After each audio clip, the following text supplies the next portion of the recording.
సదంపట్టు నుంచి మళ్ళీ అమ్మవారిని తీసుకువెళ్ళటానికి కొంతసేపు 2 hours అని చెప్పాను కదా, అక్కడ అలా కూర్చొని మేము అందరం కూర్చున్నాము. ఇక్కడ చాలామంది జనాలు అనేవి వస్తారు దర్శనం చేసుకోవటానికి. అలా ఆ విగ్రహాన్ని పెట్టుకోగానే అందరూ వాటర్ వేస్తారనమాట. పసుపు రాసి బొట్టు పెట్టి వాటర్ అన్నది వేస్తారు, ఘటాలు పట్టుకు వెళ్తారనమాట.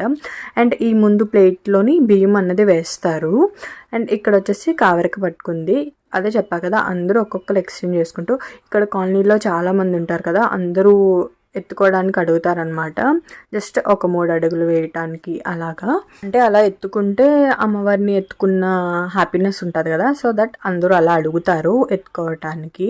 ఊరేగింపు అన్నది మళ్ళీ స్టార్ట్ అయింది కదా. ఇదంతా కంప్లీట్ అయ్యి మేము ఇంటికి వచ్చేసరికి 12:15 అలా అయిపోయింది అనమాట. ఈసారి చాలా లేట్ అయిపోయింది ఫస్ట్ డే.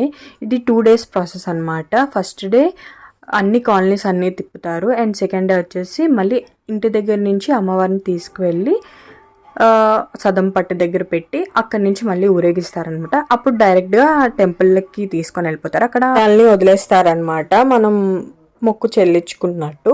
అండ్ అక్కడ నైట్ కూడా చాలా బాగుంటుంది ఆ టెంపుల్లోని. అది కూడా నేను నెక్స్ట్ కమింగ్ వ్లాగ్స్లో పెడతాను. అండ్ ఇక్కడ వచ్చేసి నేను ఎత్తుకున్నాను అమ్మవారిని. అమ్మవారి పథం చూస్తే వెయిట్ అనిపిస్తుంది కానీ చాలా లైట్ వెయిట్గా ఉంటుంది మనం పెట్టుకునేసరికి.